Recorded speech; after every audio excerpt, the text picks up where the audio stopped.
Welcome. I'm Dan Gummo, and you're here for a Relate.Online podcast. And so first, I'd like to introduce Stephen Dromgold.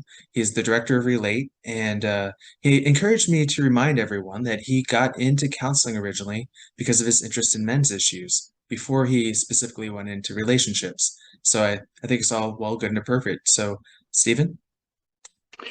Yeah, thanks, Dan. Yeah, a lot of people, because I've done relationship counseling for a long time, sort of think that was the piece that drew me into it. But really, my interest in counseling started as I was trying to resolve some of the challenges with my own father. And, I got married quite young, was trying to figure out, how to do this stuff. And that process, then was part of the journey that took me into therapy and then from there into relationship work. And I'd also to introduce my friend and my mentor, Koru Ian. Koru is a Māori term which means grandfather or esteemed elder, and it's a term that Ian has earned over 30 years of working with men. He has been an integral part of a men's network in Auckland, New Zealand called Essentially Men, which is where I met him for the first time. And, he's been someone who's had a really powerful impact, not just in my life, but in the life of thousands of men. And so we're really excited to have you here today, Ian, and just really looking forward to hearing your thoughts and just sharing with you about this issue, about masculinity. What is it? How do we grow in this area, and where do we go through from there? And Dan, you're setting up with a particular topic today. Right. So today is kind of like the full background of perhaps future podcasts that we'll do. And so today's question is essentially, why is it good for men to be emotionally connected? So just a broad question to get started. All right. Ian, over to you. Well, thank you, Stephen, and thank you, Dan. My introduction to men's work came about a lot because my father was killed when I was about 12 years old, and my young brother was actually born 3 months later. So I was left in this position of no father figure being around, and an uncle saying it's time for you to be a man now and for you to look after the family, which is just the impossible task. One of the things about having a brother born 3 months later was that I had to work with my brother to resolve the fact that we were brothers. I wasn't his father, because I had no idea how to be a father.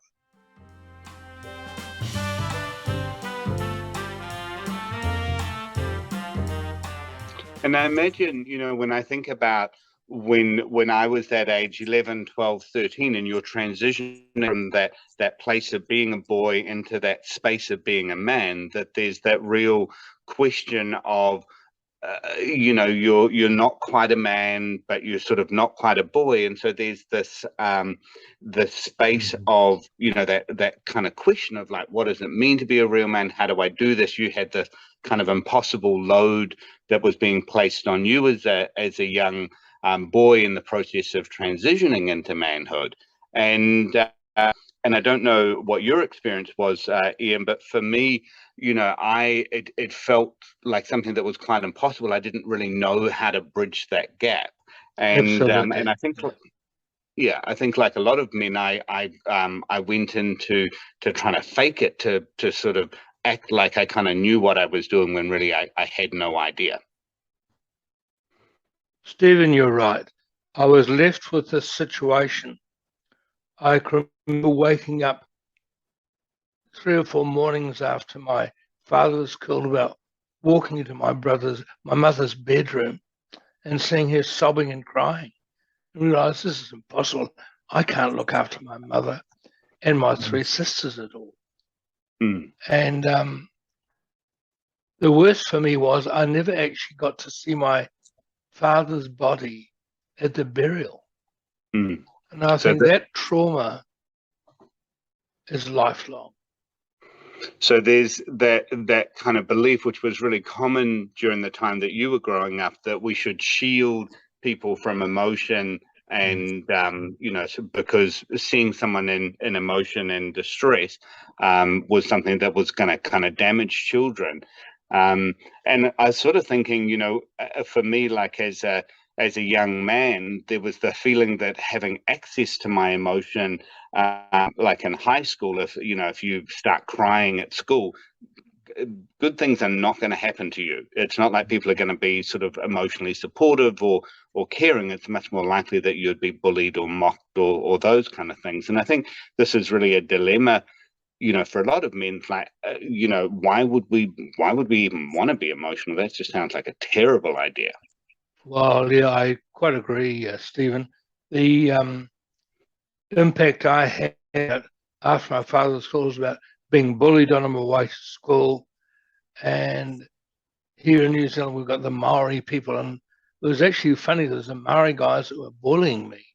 It wasn't until I fought back that I actually had some sort of credence.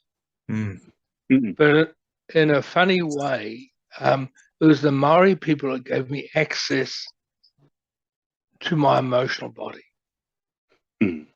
Easy. And another trauma happened when I was 18. Ian, can I just loop you back? Can you tell us more about what they did that helped you access that emotion? I was just leading to that when I was 18, my neighbor, who was a Maori man and was a very good friend of mine, was killed in a car accident. And I went to his tangi. And there at the tangi... Tangi is a Māori funeral, for those of you who are not familiar with that.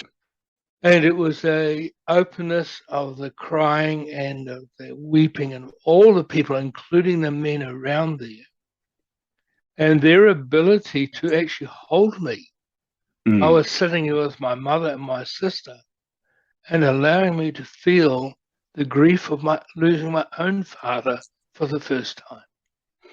So that's something really powerful that you're talking about that, and it's something I've also had the privilege to experience, that when we are in a space where people can experience emotion and that is validated and respected and open, that we can access not only the grief of that particular event, but those connected events. That you're at the tangi for someone who was also a dear friend of yours, but you're also experiencing that opportunity to continue the grief, or maybe in some ways even start more that grief process around your father. Yes. Sorry, go ahead, Dan. Well, and to speak to that, I think one of the things that easily gets lost is we talk about men bottling up emotions, and we also bottle up grief in the same way. And if you don't allow yourself to work through it, it's like the old Kubler-Ross idea, right? The different phases. You might get stuck in denial, or you might get stuck being angry or sad, and you just can't move past it. And I'm really curious to hear more of your story, Ian.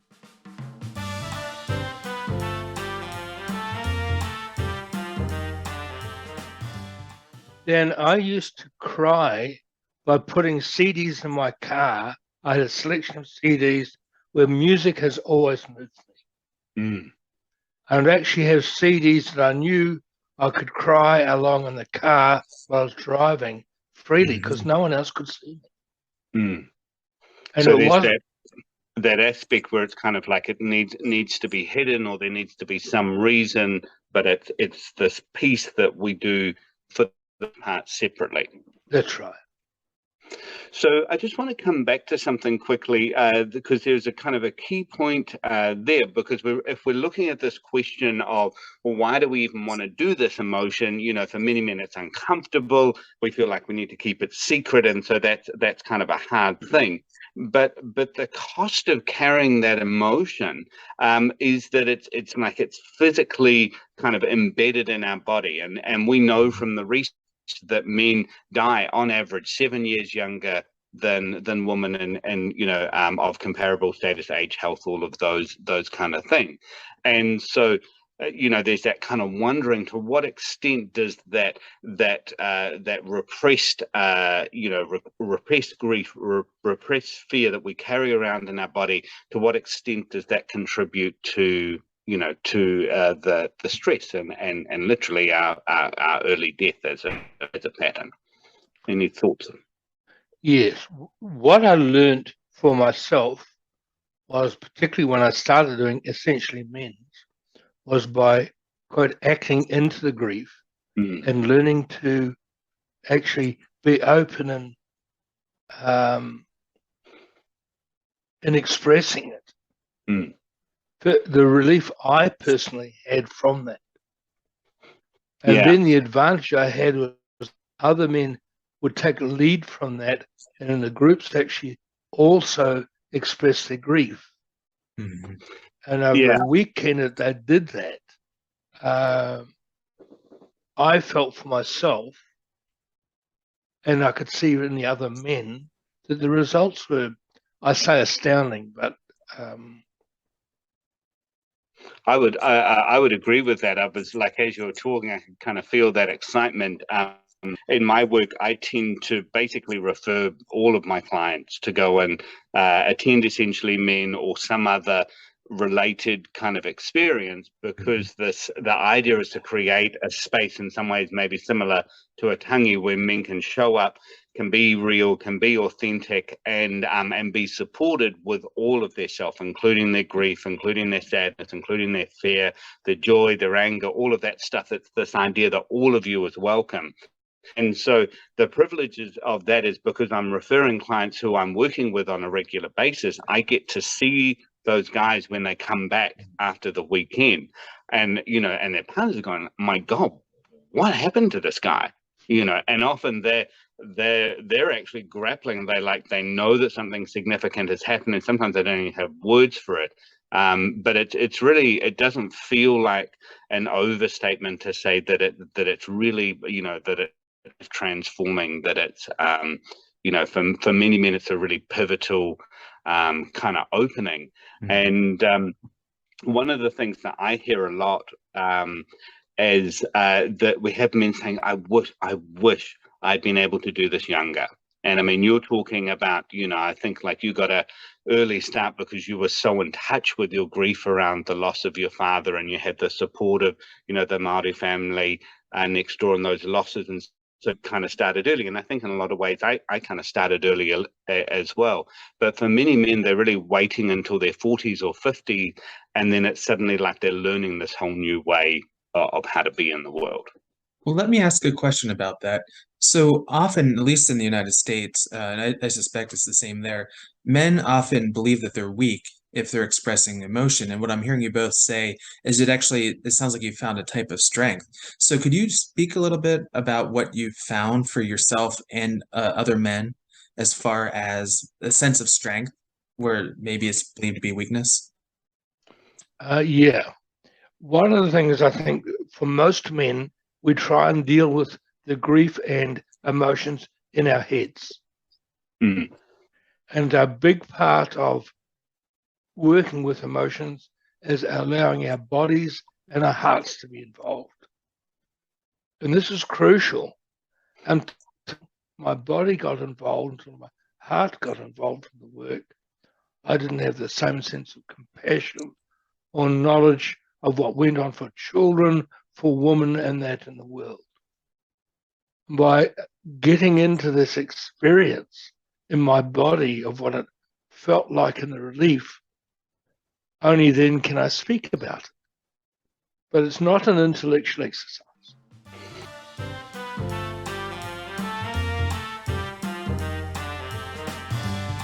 I think that's such an important thing, because often when I'm talking to guys about the weekend, there's resistance, and they're like, oh God, what do I want to go and do that? And a bunch of weird guys sitting around talking about our feelings and crying. And like, I have this picture of it, so I'm like, it is not like that at all, because like you're saying, it's not an intellectual exercise. We don't talk ourselves into it, that we need to engage our body, we need to engage our full full selves. And the thing is, when we engage the body, that there's discomfort that comes up with that. If we feel our sadness, if we feel our fear, if we feel our discomfort, that's challenging. Mhm. And in order to do that, it takes courage. And so that's the thing that comes up, because often for guys there's this idea in their head that sort of says, if I express emotion, that I'm weak, that I'm going to get judged, and that's really, for many, based off very real world experiences, not stuff they made up. It's like, if you go and cry your eyes out in the playground as a 13-year-old, odds are bad things are actually going to happen. So having the courage to sort of front up, to show up, to say, oh, actually, yeah, that I didn't feel good about that, or to express a feeling, to allow yourself to have tears, to be angry, to to acknowledge your fear or your uncertainty. Like, for guys, when they're talking about their partner being upset with them, most guys are terrified of that. Yes. And so being able to acknowledge that and say, oh my God, she may be 5'2" and I'm like 6'5", but I'm terrified of that woman. And so being able to just kind of acknowledge that and then show up, that's the piece that takes real courage, because instead of trying to pretend it's not there or putting our head under the blanket, we're accessing our authenticity.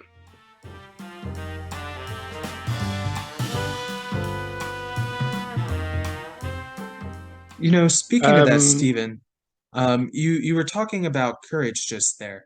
And one of the things that I've known in my own life, as I'm more and more in tune with my emotional life, I can look back at the things that I've done and see the courage that I've actually had.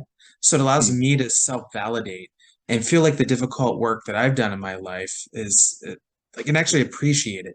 Whereas if I don't allow myself to feel it, it's almost as if I push away the struggles, right? And it doesn't mean as much to me.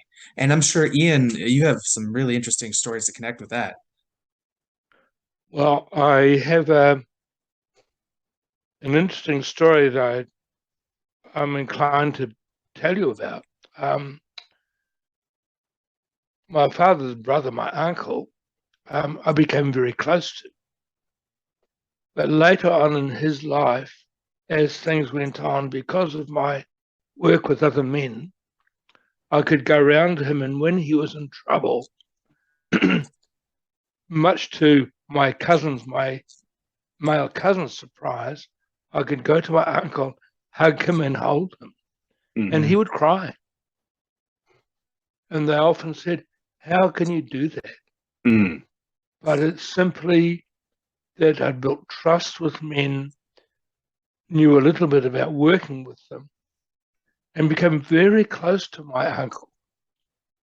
So again, when he passed, all of us were able to grieve because we'd talked about grief.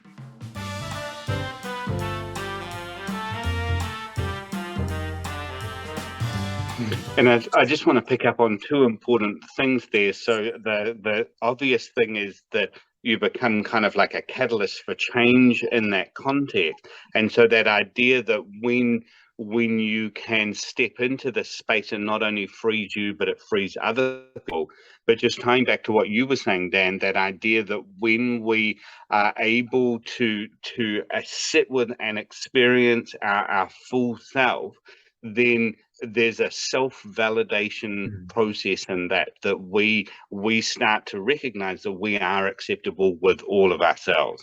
And again, that's really powerfully supported when we can create a context of men where they're saying, I see all of you, I see your anger, I see your sadness, I see your fear, I see your joy, and you're okay. That community of men suddenly gives me the courage to let go of the defense, to let go of the protections they have.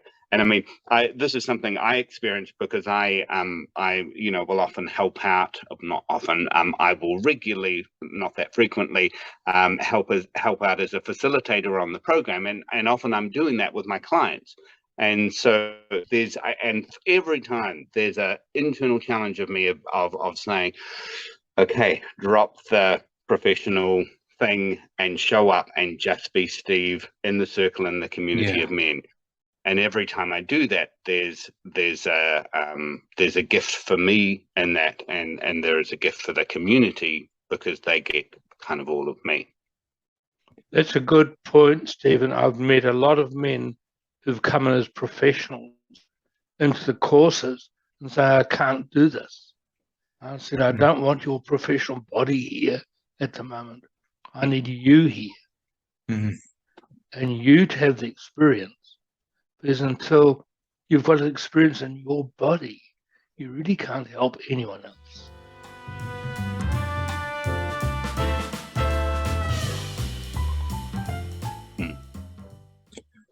It's fascinating that you talk about it that way. In my own journey, a handful of years ago, I really struggled. I personally was more of a sensitive guy. And then in the dating world, it caused me issues because I came across as being passive or almost too nice. And then I'd look at the world and I'd see these stereotypes of men as being loud and arrogant and abrasive. And I could never really be in touch with that either.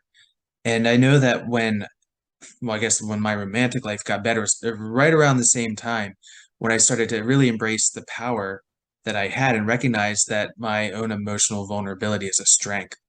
And when I think about that, I think about the parts of my life that encouraged me to change. And I guess when have you seen, like, what is the trigger, the instigation for so many men to change, to be open to it?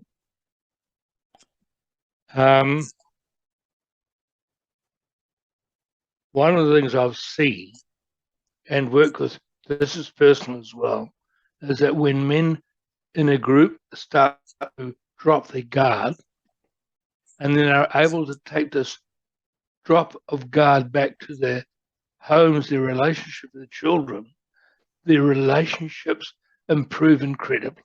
Mm. And many times I've been walking down the streets, met a man that's done the course, and they introduced to his wife and his children are walking with him. And they say, what did you do? And I say, I didn't do anything. Your partner did it. Mm. He actually has allowed himself to be fully a man, not just in his head, but in his body. And I think that's such a key point, because that idea of what I realized, I thought a real man was this kind of list on a board that I somehow needed to meet. When we break it down, it was a real man was a man, because I am a man, who was being real. And that's a choice. The real's a choice at every moment.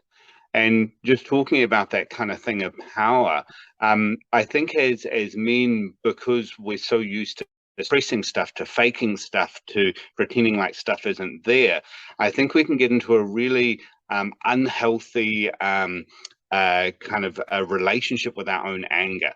The anger is a really powerful emotion that energizes us. It protects our boundaries. It protects what's important to us, and it lets us know when something is going wrong. Yeah. And I think men can often have this thing where, we feel angry and we just react out of that rather than integrating, the feelings or whatever might be underneath it, or we suppress it and make it not okay, which will take you more towards the nice guy.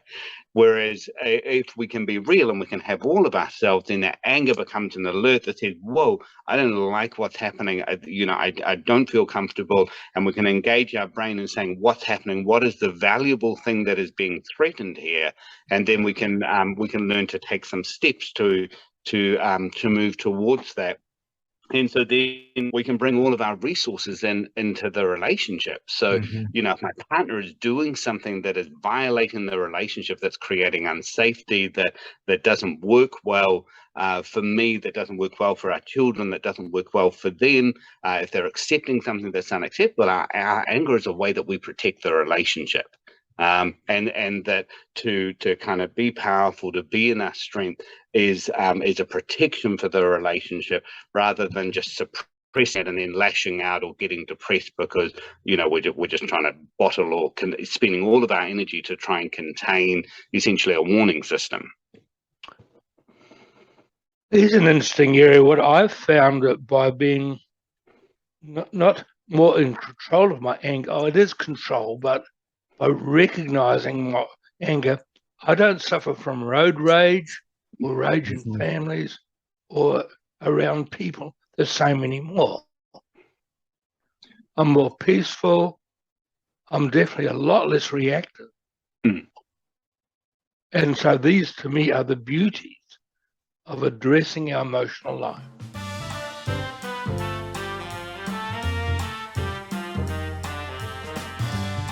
Mm. And I think also because part of it is you know about your own power, you know about your own strength. So then, I can be with someone who's having big emotion and I know that I'm safe. I can acknowledge, oh, I feel a little bit uncomfortable. This is a really big guy and he's really upset. And I can just breathe and say, he's upset. He's actually not upset at you. And you can actually be with him, and your presence being with him is really powerful. And so, that experience, and I've seen you do this many times. I had this, we were on this one course and we had this guy and he was freaking huge. I mean, he would have weighed nearly 180 kilos and he was not a fat man at all. And he was so angry. And I just saw you walk behind him and you put your hand on his shoulder and he just wept, like he just broke. And it was like, it still brings tears to my eyes, that feeling of that, that courage and that authenticity stepping into that space. And that's the piece that's inspirational when we show up with araha, that Māori word for love, for that way of being, and it's love in community. That love is something that happens in connection. It's good for us. It's good for people around us. It's good for our partners. It's good for our society. Stephen, I remember also that incident with that man. That man still calls me father from that incident. And he's covered in tats. He's still much bigger. He would pick me up in an instant. But the only time he'd pick me up now, it was a loving hug. So one of the things we do a lot on the course as men is teach each other to connect and hug each other. And I don't think any way can that be lessened in how vital that is. Relate is dedicated to making relationships awesome. Research shows that good information is a key component to making things better. Relationships don't have to hurt or be boring. At Relate, we know that it's difficult to be a good man in the 21st century. Good relationships require emotionally connected and good men. If you want to hear the rest of Ian and Steven's story, go to Relate.Online and look for the challenge of being a man. So there is so much that we want to talk about in this course, and I'm just aware that we can kind of keep going. But I'm really hoping that we can have Ian back so that we can look at some other things and look at this at a more practical level. So back to you, Dan. Well, I just want to tell you both I appreciate your time so much. And I remember when I first met Stephen, I knew he was a kindred spirit, because we were able to talk about what we felt and why we got there, and how to validation and actual, like, let's move forward with this, right? Let's take care of it. So to wrap up, we live in a world where people feel isolated and lonely. Depression is way too rampant. And I hope you all can hear in the middle of this conversation, right? We all hold the ability and the power to create a connected, meaningful life. So thank you both very much, and have a good one. Thank you, Dan. Thank you, Steve.